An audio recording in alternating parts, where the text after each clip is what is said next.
Hello, welcome to Current News. I'm your host, Chris Davis. Today, I will be discussing the power outages that happened in Texas this past week.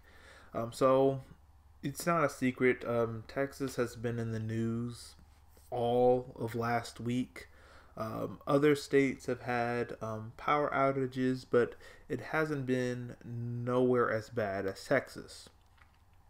So, you all know, I live in Texas. So Texas went through rolling blackouts, um, pipes bursting. With pipes bursting, people didn't have water for days. Couldn't use their dishwasher. Couldn't use their washing machine. With no power, that means no heat. And we even had like people dying from carbon monoxide poisoning, using generators in their house and using their cars to stay warm, but they did it in the garage with the garage door closed. Now, I agree with the professionals. There's some professionals that say that you shouldn't leave your car running even with the garage door open. Um, but like I've always thought, like that was okay, even when you had the garage door open. Definitely not closed, because yes, that carbon monoxide poisoning will kill you. But anyway, Texans have had to go through a lot this past week.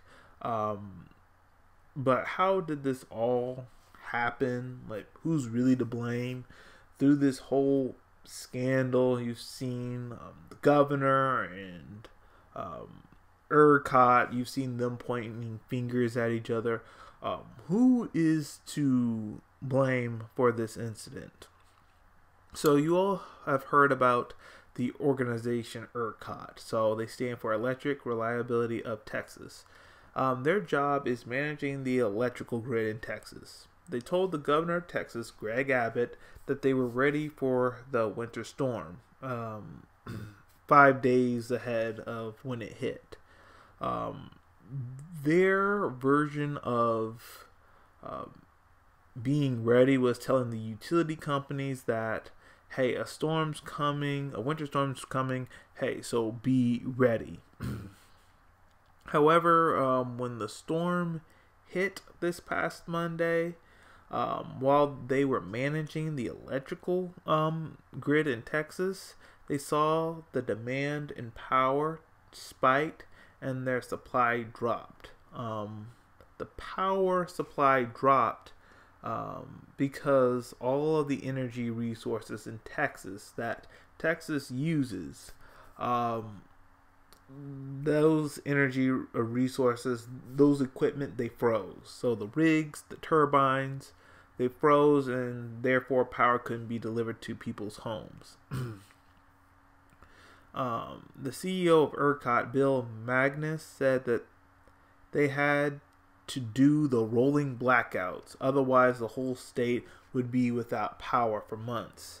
So the rolling blackouts, how it worked was they turned off power. Well, they communicated with the electric companies, utility companies. Hey, turn off power in these neighborhoods for a while so we can still power the hospitals, the water plants, and the fire stations and stuff. So turn off power in like certain neighborhoods so we can keep these facilities going. People have called him to resign.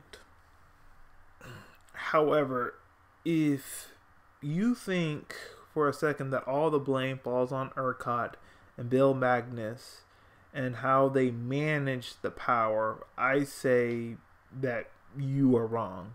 The majority of the blame should go on Governor Abbott and Republican leadership. So, as I told you earlier in this video, Texans couldn't get power because our energy infrastructure, the nuclear, the natural gas, even the wind and solar, those equipments froze over. So we couldn't get power. And I'll touch a little bit more on that later on in this video. But You probably already heard that Texas has its own power grid. Instead of being a part of the national power grid, Texas has its own power grid. Now, we were without power and we really couldn't power ourselves. We couldn't power most of Texans because of the rolling blackouts and our equipment freezing. Why couldn't we get power from like other states or from the national government? The reason why they couldn't deliver us power because we're not a part of the national power grid. We are by ourselves, except for maybe El Paso. But majority of Texas manages its own power grid, and the reason is political reasons. Texas doesn't want the federal government regulating its energy, so it's not a part of the national power grid. So Texas is by itself. So with this incident, we couldn't get power from the national government, and our power is failing because our energy like resources, the natural gas, which we depend mostly on, the nuclear and the wind and the solar, those equipments, they're frozen. So I want to say that all the blame doesn't fall on ERCOT and the CEO Bill Magness. The majority of the blame should go on Republican leadership. So Governor Abbott, everyone else who refuses to join like the federal government, the national power grid, they're responsible for this incident. Because if we were part of the federal power grid, the national power grid, then other states could deliver us power. In 2011, Texas had a cold snap similar to this. It wasn't as bad, but it was similar. We had to do rolling blackouts. And we were given recommendations then to winterize our energy equipment. Did we follow through with that? No, like we didn't. To show that, yeah, we need some of these Republican leaderships like to resign. Former Governor Rick Perry said that Texans would rather go without power than have the federal government regulate their energy. So we would rather go without power. So that's going without heat. It's going without clean water. We're not able to use washing machines, not able to use dishwashers. We would rather go without all of that than have the federal government regulate us. That's just a ridiculous statement, and it's really dumb. But this incident has shown me, at least, I don't know if other people have seen it, but it's shown me, and I've noticed it, like the typical like pattern that some businesses like do. So like businesses, like conservatives, like typical pattern is we don't want regulation. Regulation's bad. It's going to increase the cost. But like if some like regulation was there, if there was like enough regulation there, it could have prevented a problem. It could have stopped the problem. But like conservatives and like pro-business people are saying we don't want regulation. If you regulate us, that's just going to cost us more money and stuff. And this argument that, oh, if I have to pay for this regulation and then I have to charge the consumer to make up for it. So no regulation, no regulation, no regulation. But then when an incident happens, like you see now, and like this incident happens, you have people going without power, and you have people going without heat and without clean water. then they see, oh, we could have done this. We could have winterized the equipment. We could have done this specific thing that would have prevented this problem. But we didn't, because we didn't want to put the money into it. We knew that could have been an issue. We knew that could have been a problem. But what we decided to do was we decided to be negligent and say, okay, we're not going to spend the money to do that. I want to increase my profits. That incident will never happen. It's just a once in a lifetime thing. It'll never happen. And then when it happens, then you have this catastrophe. So, like, I've noticed that with this incident. I've noticed it with like the 2008 financial crisis, when everyone was giving out those bad loans and everyone thought that, hey, nothing's gonna happen.